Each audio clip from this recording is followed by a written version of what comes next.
And I think we underestimate the power that, especially on the qualitative side, research can have on humans. Because what we're doing qualitatively, especially if we're doing one-on-ones, we're building connections, human to human, like poring over spreadsheets, doing consumption exercises.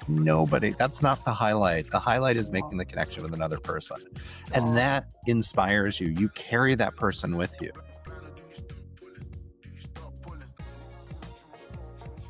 Hi, everybody. Welcome to Dig Inspiration. This season, we're doing something new. And each week after we launch an episode where I interview a guest from the brand side, I'm going to take on a Dig leader, someone here at Dig Insights, to chat about that episode. So I am very excited this week to be chatting with Rob Volpe. Rob is empathy activist here at Dig. He is the founder of Ignite 360, which we were lucky enough to bring into the Dig family. Gosh, Rob, was this over a year ago, year and a half-ish? Coming up on a year and a half. Yes. Oh my gosh, Yes. crazy. Time flies. So I am so glad to be joined by you today, Rob. We're going to be talking about Pavi Gupta's episode, and there were some really interesting nuggets in that conversation. I can't wait to dig into them. Thanks for joining me. Thanks, Jess. Excited to be here. And it was such a great conversation with Pavi and the alligator farm. And I love that story. It was really a great example. Yeah. Well, and I didn't know where he was going with that. So with these conversations, people might not know, but it's not like we have a script for these conversations. So I didn't know where he was going to go. I heard weird immersions, alligator farms, irrational fears. And I'm like, what just happened? There's a lot to unpack there. It was phenomenal. But that's where I'd love to start, Rob, because this idea of the irrational fear that he talked about within the contact lens category, that some people truly just viscerally cannot stand the idea of touching their eye because they're worried they're going to poke their eye out. That might be an irrational fear, but it's a real fear. It's a real thing that people feel. And as we were chatting, do you have this fear? Is this something you experience? Yeah, I wear glasses. I don't wear contacts. But the times that I have had to put contacts in, so when we do drag, and I really do full drag, shave the beard, when you put contacts in, it's really fascinating because it does change who you are. Some people will say the eyes are like the gateway to your soul. And so when you change the color of your eyes, you're not you anymore. It really makes a difference. So when I'm doing drag, I do like to try to put in contacts, but I have to allocate at least an hour to just the application process, because anytime a finger gets near my eye, I'm like, pulling away, and it is irrational, but I can't kind of pull my eye open enough and hold still. And it takes about an hour to get both eyes in. I've even had friends try to do it, my husband, and I'm like constantly flinching. So I totally related to that. I got it. Yeah. And I don't know, you do wear contacts, don't you?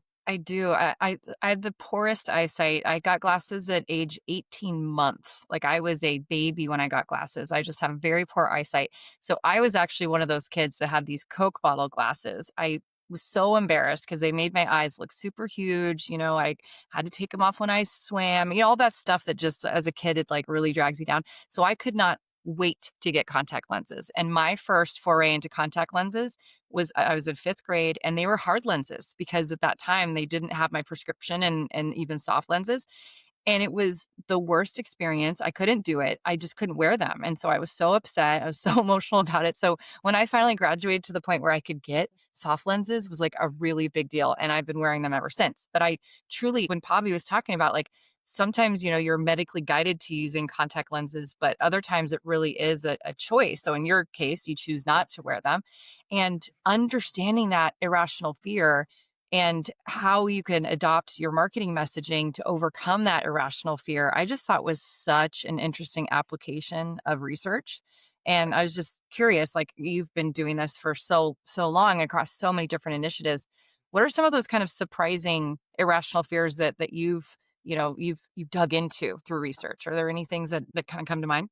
Well, I think a lot of times, and I think that the example Pavi was sharing, when we spend so much time thinking about our product, we're not always focused on the barriers to the product and what might be preventing, or we're talking to our users and not the people that aren't using, and what those barriers are. And if you could figure out how to, I don't know how you could easy application contacts and what that would look like, but if you could do that, imagine what that could like unlock. It is about stepping out and thinking. We were just doing some empathy building workshops with a medical device manufacturer client, and this very thing came up. We were bringing in people with different conditions and that they make devices for. And there was just, they weren't aware of the emotional journey that people were going on and how intense the emotional journey was until they heard firsthand. And in this situation, we curated an experience where the clients got to sit across from a table and talk with these individuals. But it also works when you're doing really good qualitative research or when you're bringing to life quantitative research and you've got some, powerful, open ends in the story that you're able to craft from it, just to help the teams realize like, oh, wait, there's so much more to this. Because I'm always thinking about, how do I optimize the product that I've got or whatever the role people play in their organization in support of their brand. But what about the other people and like taking it into account the barriers that are irrational as well as rational, and then how you might solve for those through messaging or product improvement. Okay, but Jess, I loved in that discussion you brought up the like, imagine what this would have been like if you'd gone to Disney World. Yeah, right. The thought Wish you I could have had though was I have met people that have an irrational fear of It's a Small World and that ride. For whatever reason, it creeps them out. Point of it is there's insights can come from so many different places. You just have to open your eyes up, be open to trying new experiences and thinking about how it relates back to your business or the other things that are going on in your life. Absolutely. Absolutely. And that kind of ties to the other point I just loved that Pavi made was the idea around how you can, with insights, inspire and provoke. And that almost like the journey, the value of insights starts at that socialization within the organization.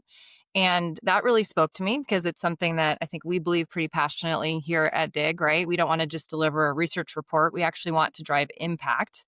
So I'd love for you to share some of the creative ways, either with Ignite 360 before you were part of DIG, but also since being part of DIG, some of the most effective ways that you've seen the deployment, the activation, the socialization of insights, like when it really, really lands with clients. Yeah, the first one that comes to mind is the storytelling. Mhm. It all comes down to the story and how you can inspire people. At Ignite, we always talked about, our mission was to help our clients find the one big idea that was going to drive business results.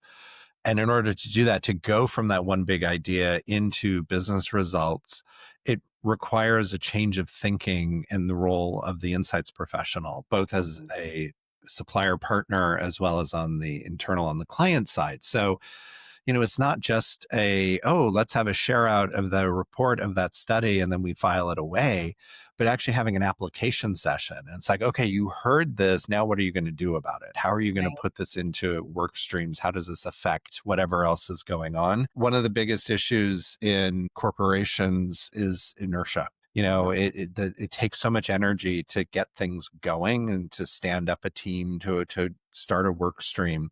And so if you can help provide that inspiration and the momentum coming out of a research project, that's amazing. So we do that and we do it at DIG through storytelling, whether that's just the report itself or we're doing insights videos or some other creative deliverables, or even facilitating experiences. Mhm. So we're bringing in real consumers for you to meet with one-on-one. We're taking C-suites out in random cities in the United States to go meet with their consumers and have an in-home curated experience. That's the stuff that really sticks with them. And I think we underestimate the power that, especially on the qualitative side, research can have on humans. Because what we're doing qualitatively, especially if we're doing one on ones, we're building connections, human to human. And I've had so many marketers come up to me years later and say, that in home that we did together on whichever hamburger helper, that was the Mhm. highlight of my year. Yeah. Like poring over spreadsheets, doing consumption exercises. Nobody, that's not the highlight. The highlight is Yeah. making the connection with another person. And Yeah. that inspires you. You carry that person with you. So Yeah. I think it's always, and if client side researchers think about how you can inspire your teams, how can you inspire your stakeholders so that they can take action and lean into being provocative. I think that's the other thing Pavi was talking about, of provoking. What is it that's going to really get them going? What's the framework, turning things, challenging existing assumptions to get people to move forward? What Yeah. I'm curious though, Jess, what have you seen that's worked in your career? Yeah, I think some examples would be even how you deploy, for example, a segmentation type of initiative, right? How can you bring those segments to life in a way that's highly illustrative, really personifies them as human beings, which is exactly what segments are at the end of the day, right? So, definitely seen some unique ways of doing that. I think that our trends and innovation group also do a bang up job of activating with clients, really getting on site, like touching and feeling the different learnings and finding tangible ways to drive the points home.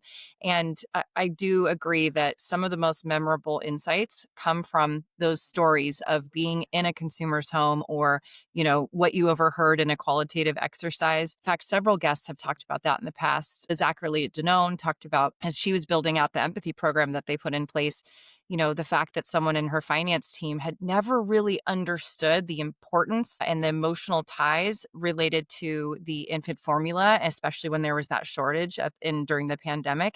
And Yeah. that person had such a greater appreciation for the role that they played and helping navigate the supply chain and make sure that those products can make it to consumers. And that one really stuck with me. Brody Dunn at PepsiCo Foods Frito Group, he talks a lot about the value of ethnography and really sitting down with your consumers. So something we believe really deeply, and it's so fun to hear these guests share their stories about it as well. Yeah, it is. And Pavi had some really great stories, as those other guests did too. Yeah. And the other thought that was coming up as you were just talking about that was, even with the segmentation and you're building out and telling the story of those individual segments, what I always counsel people is like, you don't want to say, oh yeah, this is this segment and they're, white women 35 to 55 and they do yoga and drink red wine, because you just described millions of Right. people.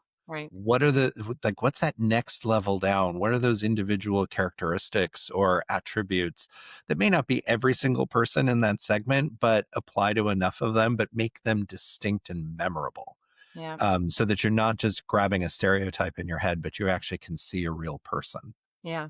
Absolutely. And isn't that one of the challenges though, Rob, with naming segments, right? Because they then do become attributed to a person. So I'd like to see creative ways around that too these days.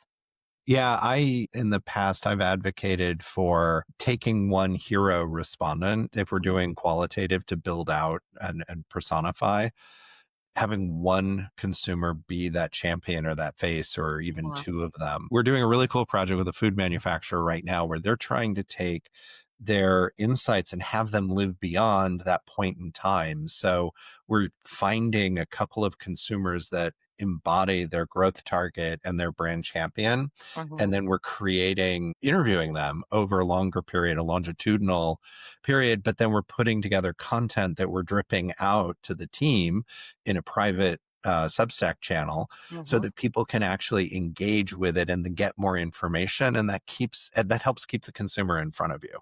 Yeah, definitely. Well, that's an example too of something that you've done that's been pretty unique in that sort of video series about people and tracking people over time. I think of it like a real world type of a scenario where you just get super invested in these people's lives, right?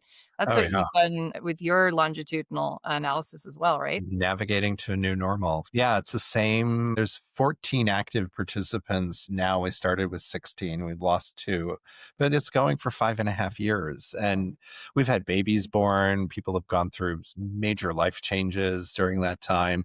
And it's such a broad cross section. Like, we were really intentional about making sure we had different ages, ethnicities, income levels, education levels, geographic representation. And it is a great bellwether for what's happening in our society as well. I was talking to one of the participants a week or two ago. She lives in New York City. She buys Starbucks regularly, but she actually went to Dunkin' Donuts because her Starbucks was out of a syrup that she liked. And she realized that she liked what Dunkin' Donuts had and that it was $1.50 cheaper, and that meant she was saving like $6 or $7 a week. And this is an individual that didn't necessarily need to be doing that, but Mhm. it felt good to save. And given the uncertainty that we've got, she's like, why not? So she is all about Dunkin' Donuts now. And so Starbucks has lost a customer.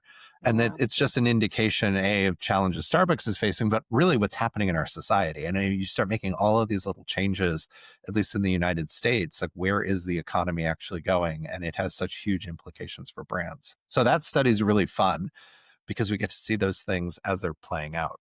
Yeah, yeah, and see how that evolution happens with those individuals. Well, very compelling work. And speaking of compelling, I do hope that our listeners will tune into that episode with Pavi. So many rich lessons in there. So if you want to know what an alligator farm and contact lenses have to do with one another, please listen to that episode. But Rob, thanks so much for joining me to unpack that conversation with Pavi. It's been a pleasure to chat with you today, sir.